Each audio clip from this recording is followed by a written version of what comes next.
কেমন আছো মানবী? তোমাকে অনেক দিন দেখি না।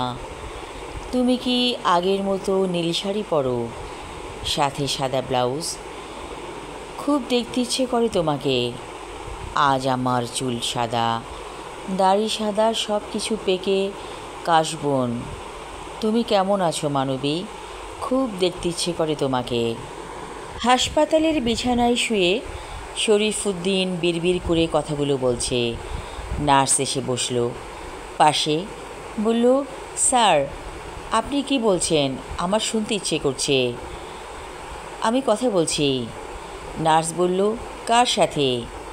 শরীফুদ্দিন বলল, আমার প্রিয় মানুষের সাথে, ওর সাথে কথা বলছি।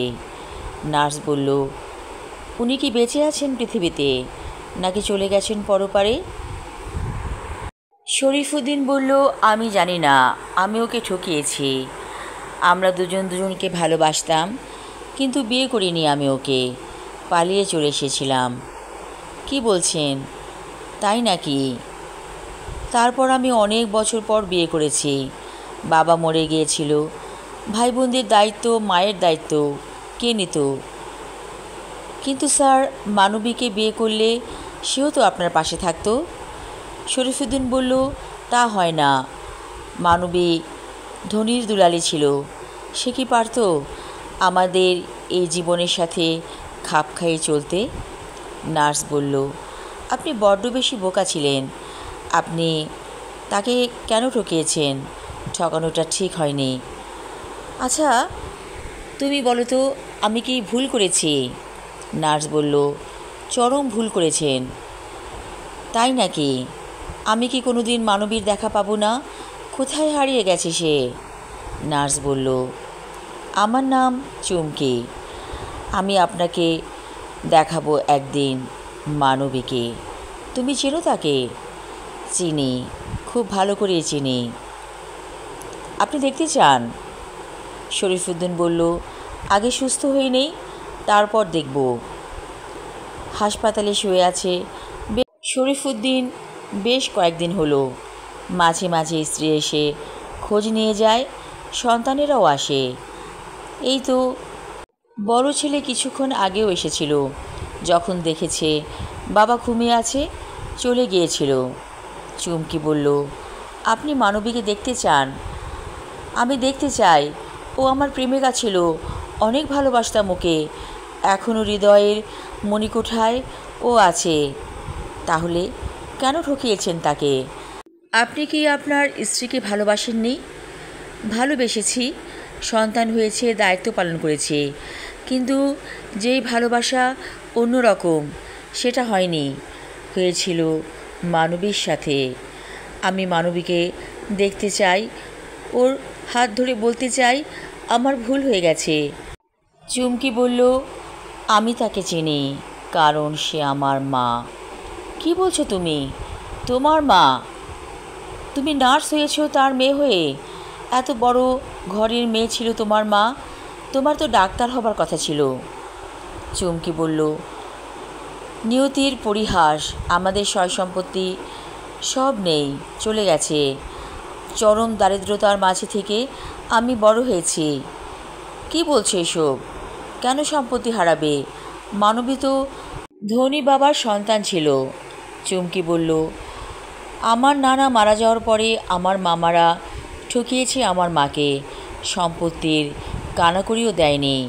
নানার যখন ব্রেন স্ট্রোক হয়েছিল, সেই সময় মামারা নানার কাছ থেকে জোর করে সম্পত্তি হাতিয়ে নিয়েছিল।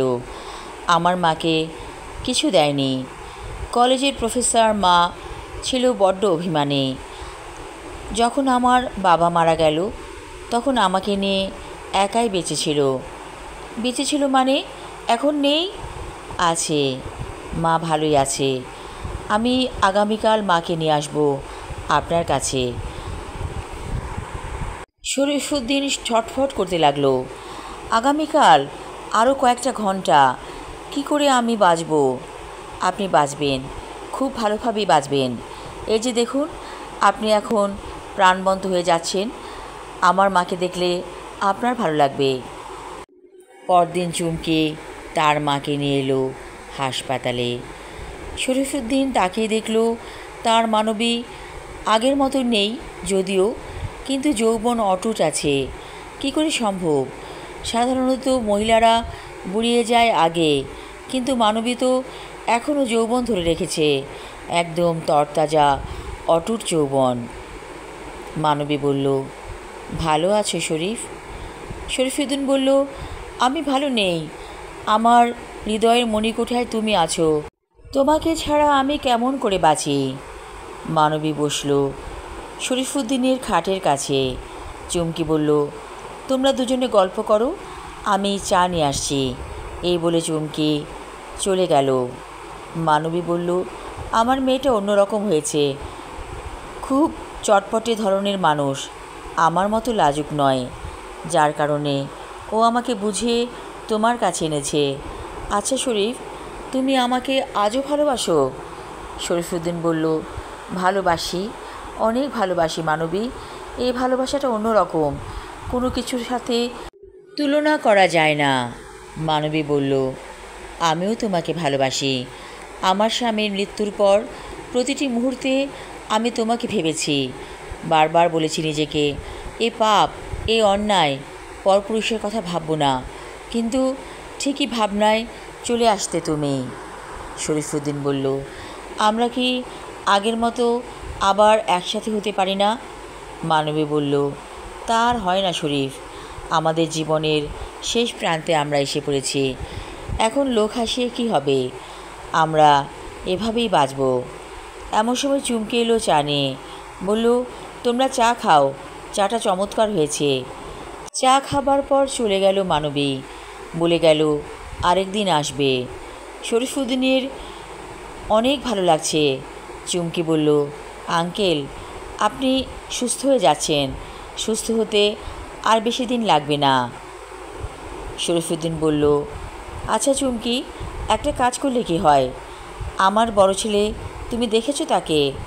চুমকি বলল, হ্যাঁ দেখেছি তো, তোমাকে আমার অনেক পছন্দ হয়েছে, আমি চাই তুমি আমার পুত্রবধূ হবে।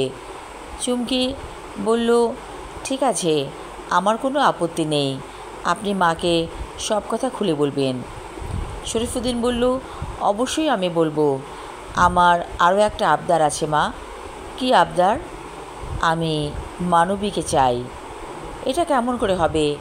আপনার স্ত্রী আছে, সন্তানেরা আছে, তবু আমি মানবীকে চাই। আমি যে কয়টা দিন দুনিয়াতে থাকব, মানবী আমার পাশে থাকবে। চুমকি বলল, তাহলে তো আমি আপনার পুত্রবধূ হতে পারবো না, সমাজ থেকে বাধা আসবে। শরীফুদ্দিন বলল, তুমি একটা ব্যবস্থা করে দাও, আমি ওকে চাই, আমার ভালো লাগছে ওকে দেখে, আমি সম্পূর্ণ সুস্থ হয়ে গিয়েছি। ও কেন এতদিন আমার জীবন থেকে লুকিয়েছিল? ও তো আমার। চুমকি বলল, সমাজের দিকে তাকিয়ে আমাদের অনেক কিছু মেনে নিতে হয়, আপনাকেও মানতে হবে। শরীফুদ্দিন বলল, আমাকে আজকে ঘুমের ওষুধ দাও, আমি ঘুমাবো।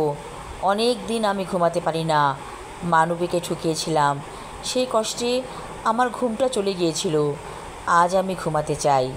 চুমকি বলল, ঘুমের ওষুধ লাগবে না, আপনি এমনিতেই ঘুমিয়ে যাবেন, কারণ আপনার মন এখন অনেক শান্ত হয়েছে। আমি আমার লেখা ছোট গল্প মানবী পাশে থেকো পর্ব 1 পড়লাম, পরবর্তী অংশ থাকবে আগামী পর্বে। ধন্যবাদ।